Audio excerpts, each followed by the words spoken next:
नमस्कार, मैं दीपक शर्मा और मेरे YouTube मंच पर आपका स्वागत। दोस्तों, बिहार में सियासत एक ऐसे मोड़ पर आ गई है कि आजकल पटना में हर रात कयामत की रात लगती है। कुछ भी हो सकता है, कभी भी हो सकता है, बाजी किसी की भी हो सकती है। अब कुछ लोग कह रहे हैं कि नीतीश कुमार अपने भतीजे का साथ छोड़कर मोदी जी के साथ फिर से हाथ मिला सकते हैं, और कुछ लोग कह रहे हैं कि ऐसी बातें निराधार हैं, गलत हैं। इंडिया अलायंस सलामत रहेगा, इंडिया अलायंस छोड़ के नीतीश कुमार नहीं जा रहे। हाँ, कुछ मुद्दों को लेकर उनकी लालू के साथ बन नहीं रही है। जैसे मिसाल के तौर पर नीतीश कुमार चाहते हैं कि विधानसभा भंग कर दी जाए, और जब अप्रैल मई में जब लोकसभा का चुनाव हो, फाइनल हो इस देश का, तो बिहार का असेंबली इलेक्शन भी हो जाए। अब इसके पीछे सोच यह है कि नीतीश कुमार मोदी और शाह को बिहार में पूरी तरह फंसा देना चाहते हैं। अब इस पर कुछ इश्यूज हैं जहां पर लालू यादव तैयार नहीं हो रहे। उनको लगता है कि कहीं विधानसभा भंग करके असेंबली इलेक्शन कराने की पहल की गई तो मोदी कोई खेल ना कर दे, यानी इसमें रिस्क है। तो ये एक कंफ्यूजन है लालू के बीच में और नीतीश कुमार के बीच में। हालांकि दोनों तरफ से बातचीत हो रही है, लेकिन ये जो कंफ्यूजन है, इस कंफ्यूजन को कहीं ना कहीं गोदी मीडिया ने और गोदी अखबारों ने तिल का ताड़ बना दिया है। और होते होते नौबत ये आ गई है कि लोग कहने लगे हैं कि वाकई नीतीश बाबू फिर से हाथ मिलाने जा रहे हैं मोदी के साथ। अब आज के दौर में नीतीश कुमार के जो आंख और कान हैं वो लल्लन सिंह नहीं है, जो उनके सबसे खास नेता हुआ करते थे, सबसे खास आदमी हुआ करते थे कई दशकों से। लल्लन सिंह को तो अध्यक्ष पद से हटा दिया है नीतीश कुमार ने। आजकल जो सबसे खास आदमी है नीतीश कुमार के आंख और कान आप कह सकते हैं, पटना से लेकर दिल्ली में, वो ये साहब है के.सी. त्यागी। पुराने नेता हैं, पुराने समाजवादी हैं, दिल्ली पर पैनी निगाह रखते हैं। नीतीश कुमार ने इन्हें राजनीतिक सलाहकार बना दिया है, पॉलिटिकल एडवाइजर। यानी जो भी पॉलिटिकल एडवाइस करना है, जो भी राजनीतिक रूप से कोई सलाह देनी है नीतीश कुमार को, पार्टी को, तो के.सी. त्यागी को जिम्मेदारी दी है। और के.सी. त्यागी ने आज जब वो पटना से लौटे, दिल्ली पहुंचे, तो एक बहुत जबरदस्त स्टेटमेंट दिया। और मुझे लगता है कि इस स्टेटमेंट पर हमें भरोसा करना चाहिए, फेस वैल्यू पर भरोसा करना चाहिए। आज के.सी. त्यागी से जब पत्रकारों ने पूछा, गोदी मीडिया ने पूछा कि क्या इंडिया अलायंस सलामत रहेगा, क्या ये जो गठबंधन है सलामत रहेगा, नीतीश जी से सलामत रखेंगे, तो सुनिए क्या कहा के.सी. त्यागी ने, political adviser of Janata Dal United.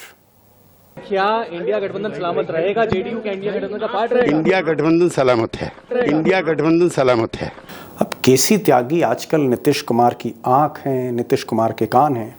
मुझे तो लगता है आजकल वो नीतीश कुमार की जुबान भी हैं, और जुबान के तौर पर नीतीश कुमार के.सी. त्यागी के जरिए कह रहे हैं कि इंडिया अलायंस सलामत है, इंडिया गठबंधन टूटने वाला नहीं है। फिर भी राजनीति में कब क्या हो जाए दोस्तों, इसकी 100% गारंटी नहीं ली जा सकती। और इधर अगर आप दिल्ली में देखेंगे तो मोदी जी ने, प्रधानमंत्री मोदी जी ने भी कल रात 3 घंटे बंद कमरे में मीटिंग करी। उस मीटिंग में अमित शाह को बुलाया, नड्डा को बुलाया, और सारा का सारा फोकस बिहार क्राइसिस पे था कि इस बिहार क्राइसिस से क्या लाभ लिया जा सकता है, और अगर नीतीश कुमार को साथ लाएं तो नफा कितना है, नुकसान कितना है।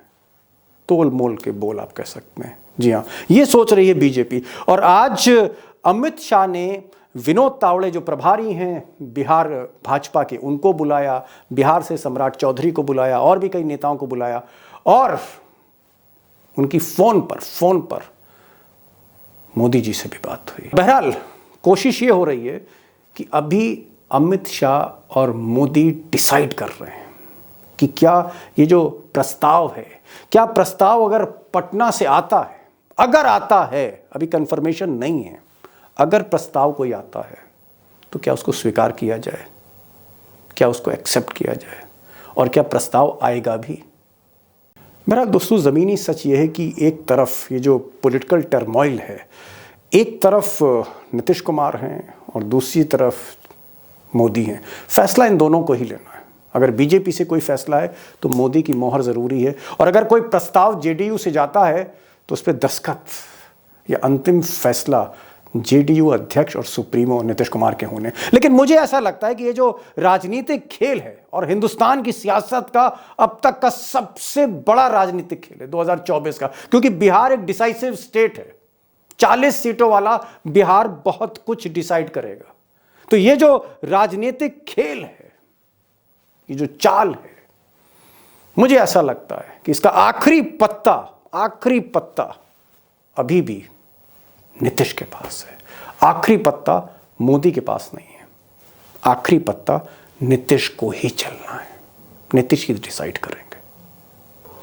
अब सवाल है कि ये जो आखिरी पत्ता है जो नीतीश के हाथ में, मोदी के हाथ में नहीं, ये आखिरी पत्ता जो नीतीश चलेंगे या उनको चलना पड़ेगा आने वाले दिनों में, क्या ये पत्ता वापस लालू की झोली में जाता है या ये पत्ता मोदी की झोली में जाता है? थोड़ा कंफ्यूजन है और इस कंफ्यूजन को थोड़ा सा क्लियर करते हैं आपके लिए, क्योंकि बिहार एक डिसाइसिव स्टेट है। महाराष्ट्र और बिहार ये दो राज्य हैं जहां पर मोदी जी ने अपने पुराने साथी खो दिए। एक जगह उद्धव ठाकरे को खोया और एक जगह नीतीश कुमार को खो दिया है। ये जो दो स्टेट हैं, एक स्टेट में 40 सीटें हैं बिहार में और 48 सीटें महाराष्ट्र में, कुल मिलाकर 88 सीटें हैं, 100 कह सकते हैं आप।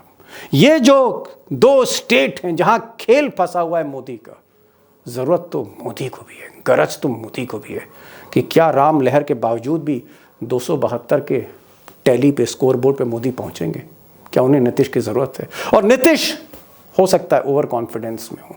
बिहार के जातिगत सेंसस के बाद, लाखों नौकरियां देने के बाद और हर गरीब को 2 लाख, हर गरीब की झोली में, every person below the poverty line, 94 lakh परिवार, उनको 2 लाख रुपए देना, इन सब योजनाओं से लबालब हैं नीतीश कुमार, कॉन्फिडेंट हैं। वो क्या करेंगे? क्या लालू के साथ ही रहेंगे या फिर ये सिर्फ पैतरे हैं मोदी को परेशान करने के तरीके? क्या होने जा रहा है? मुझे लगता है हम चलते हैं सीधे अभिषेक कुमार के पास जो डेटा किंग है, और अशोक वानखेड़े टाइगर, 2 खास मेहमान, 2 निर्भीक मेहमान, और इनसे डिकोड करने की कोशिश करते हैं सबसे बड़े सवाल को, what's going to happen in Bihar. Patna में क्या होने जा रहा है? पहला सवाल टाइगर आपसे, केसी त्यागी जो पॉलिटिकल एडवाइजर हैं नीतीश कुमार के, उनका यह कहना है, मैं गोदी मीडिया की रिपोर्ट्स पे नहीं जा रहा, मैं बीजेपी के जो पॉलिटिकल एनालिस्ट हैं उन पर नहीं जा रहा, मैं बीजेपी की बात नहीं कर रहा, गोदी मीडिया की बात नहीं कर रहा, मैं केसी त्यागी की बात कर रहा हूं जो दिल्ली और पटना के बीच में संपर्क है, नीतीश के आज की तारीख में सबसे खास हैं, लल्लन सिंह से ज्यादा खास हैं, पॉलिटिकल एडवाइजर हैं, राजनीतिक सलाहकार हैं पार्टी के। उनका यह कहना है, जब वो पटना से लौट के आए, उनका यह कहना है कि इंडिया अलायंस सलामत है, India alliance is very much there. इसका मतलब क्या है टाइगर? इसका मतलब अभी तो सलामत है, कल क्या होगा पता नहीं। सवाल यह है, सुबह से जो घटनाक्रम हो रहा है, दीपक भाई आपकी भी जिंदगी गई, हम सब अब 60 के आसपास पहुंच गए हैं, हमने बहुत राजनीतिक उलट पलट देखी। लेकिन सुबह कैबिनेट होती है, कैबिनेट में क्या होता है? कुछ नहीं, बस कैबिनेट मंत्री इकट्ठा होते हैं, चले जाते हैं। कैबिनेट के बाद ब्रीफिंग नहीं होगी, ये कैबिनेट के पहले आता है। उधर विधायकों की इकट्ठा बात हो जाती है, वहां परिवारवाद पे बात होता है, लालू की बेटी एक ट्वीट की सीरीज चलाती है। उधर आरजेडी वाले अपने सारे विधायकों को लेके बुलाते हैं, ऐसा क्या क्राइसिस हो गया? और यदि ये क्राइसिस किया गया है और ये क्राइसिस डिफ्यूज हो गया है, तो भी इसमें सबसे ज्यादा डैमेज जो हुए हैं वो नीतीश बाबू हुए। पूरा देश नीतीश की क्रेडिबिलिटी पर सवाल उठा रहा है। नीतीश ऐसा एक व्यक्ति था, हमने कई बार आपके चैनल पे ही बात की, कि जिसके ऊपर ईडी, इनकम टैक्स, सीबीआई का शस्त्र काम नहीं करता, और जिस पे ये 3 शस्त्र काम नहीं करते, उससे ये गुजराती लॉबी भयावह डरती है, ये ईमानदारी से डरती है, ये बेईमानों को निपटाती है और बेईमानों को गोद में बैठ के सरकारें चलाती है। सवाल नीतीश का है। और नीतीश के बारे में एक बहुत बड़े वामपंथी नेता, आप और हम दोनों साथ में बैठे थे, तब उन्होंने कहा था कि Nitish everything is okay but what about the credibility. Nitish की क्रेडिबिलिटी आज फिर दांव पे है। नीतीश नहीं गए तो भी यह प्रश्न चिन्ह हमेशा चुनाव तक लगा रहेगा, मैं बता रहा हूं आपको। जी, और ये करने में यदि बीजेपी सक्सेस हो गई तो बीजेपी ने गेम कर दिया। एक तरफ लगातार सीरीज ऑफ मीटिंग जो आपने बताई, और दूसरी तरफ बीजेपी के नेता ही कहते हैं, उनके प्रदेशाध्यक्ष ये कहते हैं कि नीतीश साथ में आए कोई प्रॉब्लम नहीं, लेकिन मुख्यमंत्री हमारा होगा। जी हाँ, इसके मायने क्या है? बिल्कुल बिल्कुल बिल्कुल, मैं आ रहा हूं टाइगर, आपके पास आ रहा हूं। अभिषेक, एक बात जो छनकर आ रही है वो ये आ रही है कि मोदी भी कहीं ना कहीं फूंक फूंक कर कदम रख रहे हैं, उनको भी एतबार नहीं है। वो चाहते तो हैं, ललचाही निगाहों से देख रहे हैं। अमित शाह की भी नजर पटना पर है, नड्डा की भी है, सुपर बॉस मोदी की नजर भी पटना पर है, देख रहे हैं, ललचा रहे हैं। लेकिन नीतीश एक लाइव वायर है, 440 वोट का करंट निकलता है, तो उनको टच करने में भी दिक्कत है, कहीं स्पार्किंग ना हो जाए। मैं ये जानना चाह रहा हूं, मैं आपको एक खुलासा भी कर दूं कि मेरी एक बहुत सीनियर लीडर से बात हुई, इंडिया अलायंस के सीनियर मोस्ट लीडर आप कह सकते हैं, उनसे बात हुई 2 दिन पहले। उन्होंने नीतीश बाबू से बात की थी और कैटेगोरिकली पूछा था कि नीतीश जी ये खबरें सुन रहे हैं क्या है। तो उन्होंने कहा मैं कतई नहीं जा रहा हूं, मैं आपके ही साथ हूं, आई एम विद यू। ये 2 दिन पहले का अपडेट है। और आज का अपडेट मैंने आपको बताया कि केसी त्यागी ने कहा कि इंडिया अलायंस सलामत है, इंडिया नहीं टूट रहा। तो फिर अगर इंडिया नहीं टूट रहा, अगर हम ये मान लें हॉर्सेस माउथ फेस वैल्यू पर नीतीश कुमार को लें, वो नहीं जा रहे हैं बीजेपी के साथ, तो फिर नीतीश चाहते क्या है? देखिए दीपक जी, सबसे पहले हम अगर उस स्थिति में मान लीजिए हम तीनों खुद को रख लें कि जो कोई पार्टी जो विधानसभा में नंबर 3 पर है संख्या बल के मामले में, अब किस तरह से पहुंचा दी गई है किसी साजिश के तहत या क्या है वो सभी जानते हैं, उसको छोड़िए। नंबर 3 पर है, उसे किसी न किसी नंबर 1 या नंबर 2 पार्टी के सहयोग से ही सरकार चलानी है, ये एक सबसे बड़ी सच्चाई है। और नंबर 1 और नंबर 2 पार्टी के बीच केवल एक विधायक का अंतर है, 78 और 79। राष्ट्रीय जनता दल के पास 79 एमएलए है, 79 एमएलए, बीजेपी के पास 78 एमएलए है। और आज की तारीख में एनडीए के पास 82 एमएलए है बिहार में। सरकार बनाने का आंकड़ा 243 की असेंबली में 122 विधायकों पर बनता है, यानी बीजेपी को 40 विधायकों के सहयोग की दरकार है। जब से जाति जनगणना हुई, जब से ये 2-2 लाख रुपए बिहार के 1/3 से ज्यादा गरीब परिवारों को देने की बात हुई, भारतीय जनता पार्टी के होश उड़े हुए हैं। और नीतीश कुमार को यह लगता है कि 1/3 परिवार को जब हम 50,000 की पहली किस्त दे देंगे, उसके बाद से जब 2,000 रुपए की किसान सम्मान निधि में वोटर नरेंद्र मोदी के साथ चले जाते हैं, तो 50,000 रुपए दे करके और 1.5 लाख रुपए भी बकाया है, यही सरकार आएगी तो हमें वापस मिलेगा, नहीं तो नहीं मिलेगा, राजस्थान के ओल्ड पेंशन जैसा हो जाएगा। तो ये एक वोटर के मन में भी है और नीतीश कुमार इसका मैक्सिमम फायदा उठाना चाहते हैं। नंबर 1 चीज ये है। नंबर 2 चीज ये है कि राजनीति में अपने सर्वाइवल के लिए, इंडिया गठबंधन में अपने वेटेज को बढ़ाने के लिए भी, कि यदि 2024 के लोकसभा चुनाव के बाद जो परिस्थितियां होंगी, स्वाभाविक है कोई पीएम कैंडिडेट तो जा नहीं रहा है, वहां दिल्ली में नंबर गेम होगा और उस नंबर गेम में सबसे पहले नेता का वेटेज देखा जाएगा कि ये नेता कितना रिलायबल है, कितना इसका एडमिनिस्ट्रेटिव एक्यूमेंट अच्छा है, यानी प्रशासनिक रूप से दक्ष है, ये किस तरह से परिवारवाद, भ्रष्टाचार, इन सब चीजों से भी दूर है और इंडिया गठबंधन में सबको साथ लेकर चलने में सूट करता है। बाकी सारे पैरामीटर्स नीतीश कुमार के पक्ष में जाते हैं। एक पैरामीटर्स कि बिहार में उनकी पार्टी तीसरे नंबर पर है विधानसभा में, वो दूसरे के भरोसे मुख्यमंत्री हैं, दूसरे के रहमो करम पर कहें तो मुख्यमंत्री है। इस तरह की वाइब्स आती हैं अलग अलग पार्टियों से। आपका तो क्रक्स कैसे ये है इन्हें कि प्रधानमंत्री माना जाए? नीतीश विधानसभा भंग करना चाहते हैं, आप ये कहना चाह रहे हैं जी। और लालू के लिए दरवाजे अभी भी नीतीश के खुले हैं या बंद कर दिए हैं? या अगर लालू मान जाए? देखिए, नीतीश कुमार का पहला प्यार इंडिया गठबंधन है। नीतीश कुमार का पहला प्यार इंडिया गठबंधन है और पहली चाहत विधानसभा भंग कर साइमल्टेनियस पोल, यानी लोकसभा के साथ विधानसभा का इलेक्शन है। और प्यार और चाहत के बीच में बिहार की राजनीति फंसी हुई है। अब इस पहली चाहत को कौन सा गठबंधन पूरा करता है, ये प्राथमिकता आज की तारीख में दिखाई दे रही है और इस प्राथमिकता की वजह से ही ये सवाल उठ रहा है कि कहां जा रहा है मामला। टाइगर एक चीज इन्हीं का सवाल का आपसे पूछ रहा हूं। ये कह रहे हैं कि नीतीश कुमार की जो प्राथमिकता है वो है कि विधानसभा भंग करा दिया जाए और विधानसभा भंग होने के बाद दोबारा चुनाव हो और साथ में लोकसभा भी हो। ये उनकी प्लानिंग है। लालू अगर साथ देंगे तो नीतीश कुमार सबसे पहले लालू के साथ जाएंगे, वो मोदी के साथ नहीं जाना चाहते। कुल मिलाकर ढाक के फिर तीन पात। तो एग्जैक्टली आपको क्या लगता है होने क्या जा रहा है? क्या लालू झुक जाएंगे? देखिए, लालू झुकने का सवाल नहीं उठता। विधायक क्या चुनाव चाहते हैं? जनता दल यूनाइटेड के और आरजेडी के विधायक चुनाव नहीं चाहते। 1.5 साल पड़ा हुआ है, चुनाव बहुत महंगे हैं, और यदि आपने विधानसभा भंग कर दी तो क्या गारंटी है कि साथ में चुनाव होंगे? इलेक्शन कमीशन किसके पास है? कॉन्स्टिट्यूशन और कानून छोड़ दीजिए। जब पुणे का लोकसभा चुनाव भूल जाती है बाई इलेक्शन, तो विधानसभा के चुनाव भी भूल सकती है। लोकसभा की तैयारी में विधानसभा भूल गए। ऐसे में क्या विधानसभा चुनाव हो सकते हैं? जी। और दूसरी बात, और यदि आप बीजेपी तैयार है डिसॉल्व करने के लिए और आप बीजेपी के साथ गए, क्या गारंटी है आपको कि आपकी सीटें बढ़ के आएगी?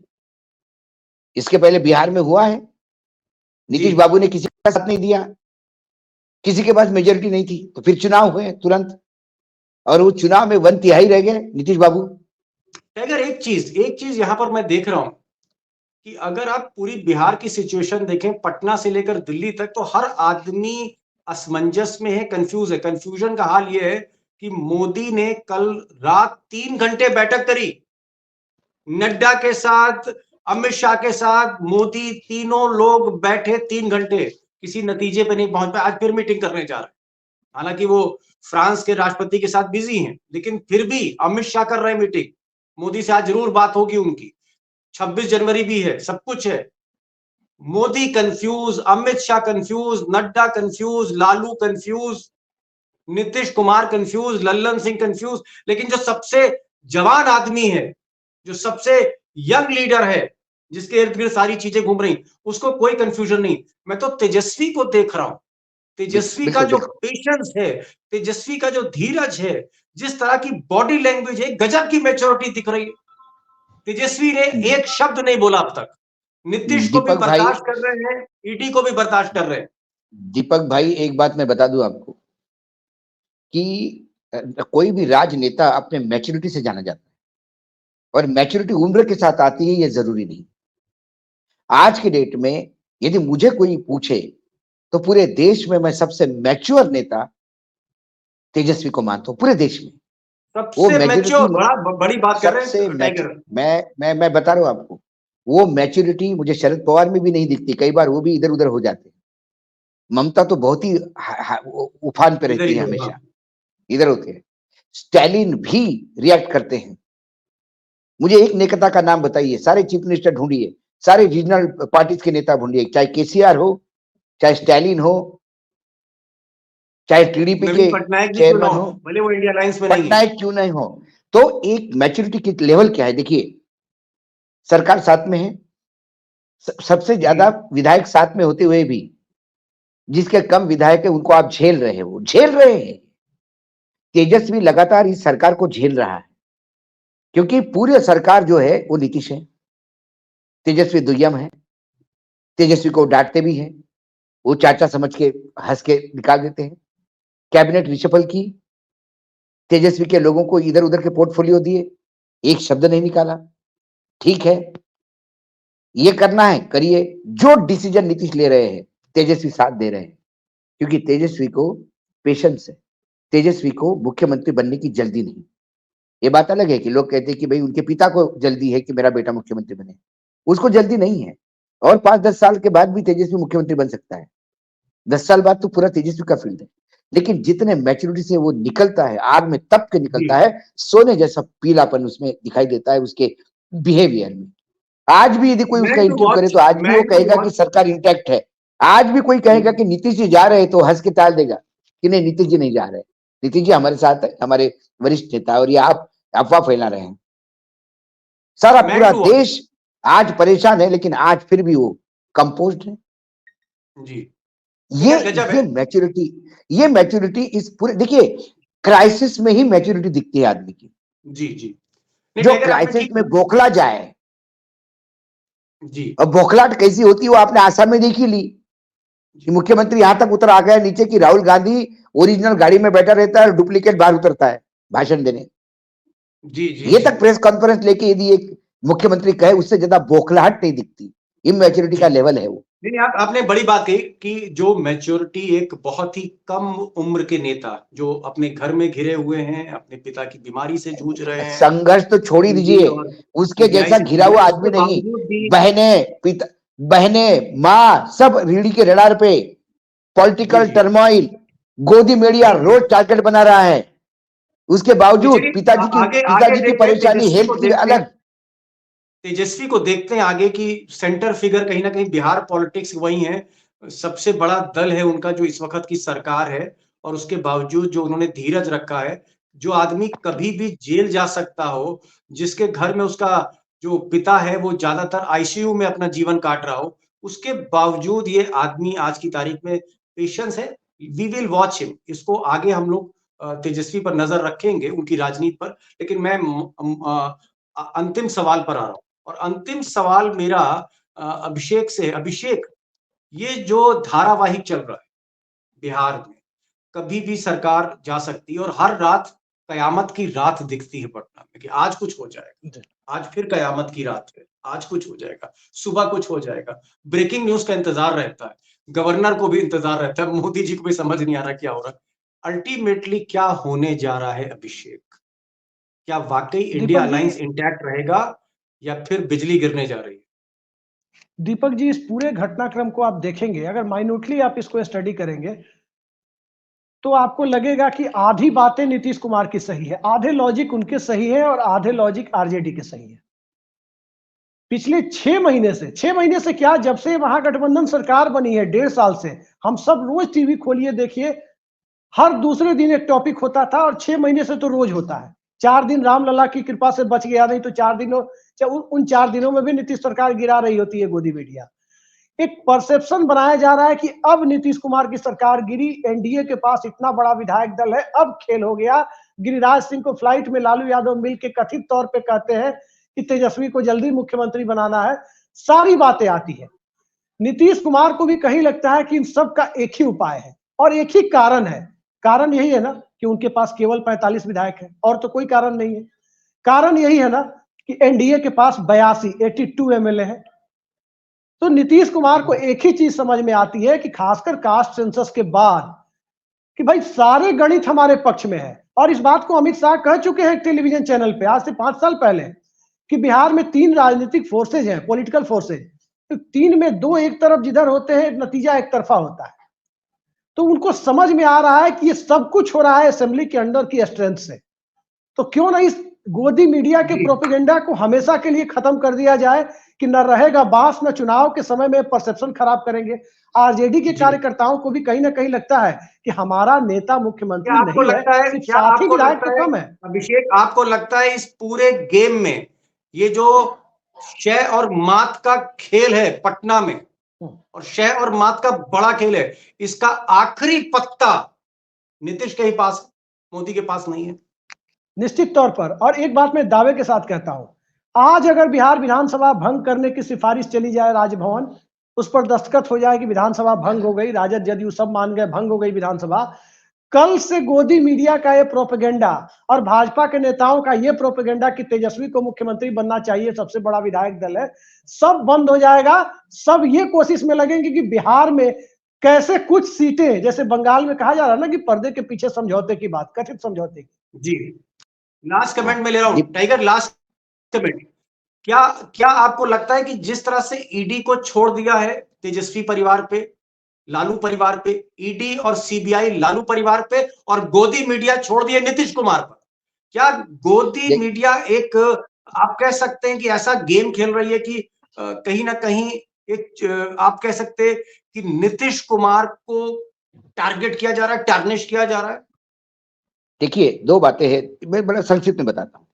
जब बीजेपी के ये तीनों शस्त्र काम नहीं करते, ईडी सीबीआई इनकम टैक्स, और वो काम नहीं कर रहे बिहार में, तेजस्वी को नोटिस मिल रहा है लेकिन वो पार्टी टच से मस नहीं हो रही, वो जाने को तैयार है लेकिन कॉम्प्रोमाइज करने को तैयार नहीं है। फिर उनके पास रहता है तोड़ो फोड़ो। तो फिर ये आरजेडी और जनता दल यूनाइटेड की सरकार तोड़ना है।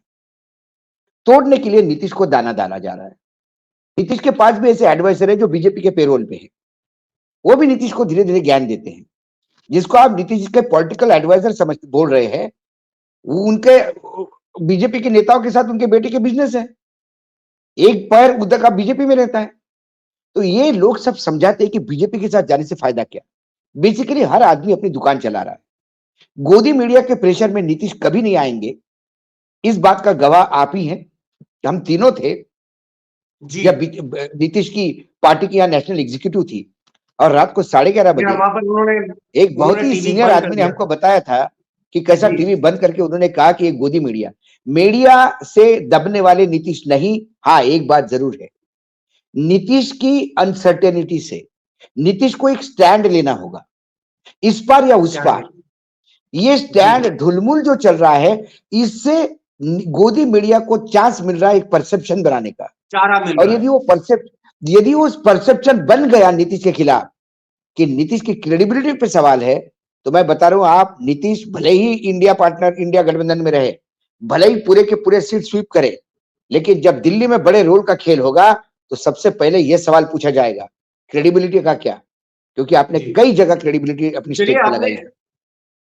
टाइगर, एक बहुत अच्छी बात आपने कही कि नीतीश कुमार, जिनका एक निष्कलंक जो है पूरा यात्रा रही है, राजनीतिक यात्रा रही है 4 दशकों की, कहीं ना कहीं उनको अपनी स्टैंड में क्लैरिटी लानी होगी। कहीं ना कहीं हिम्मत करके उनको ब्लैक एंड व्हाइट में सामने चीजों को रखना पड़ेगा। मौका कम देना पड़ेगा अखबारों को, गोदी मीडिया को, कि भाई जिस तरह से रोज कैरेक्टर असैसिनेशन होता है, रोज जिस तरह से कंफ्यूजन क्रिएट होता है, वो कंफ्यूजन पर विराम लगाना पड़ेगा। क्योंकि देश अब चुनाव के मोड में आ चुका है, चुनाव के मोड में बढ़ चुका है। ऐसे में बहुत संभल कर खेलना होगा। और आपने सही कहा कि हो सकता है वो इंडिया अलायंस में रहे, जैसा अभिषेक कह रहे थे, लेकिन क्लैरिटी लानी पड़ेगी, यस और नो में बोलना पड़ेगा। अब स्पेकुलेशन का दौर खत्म हो चुका है।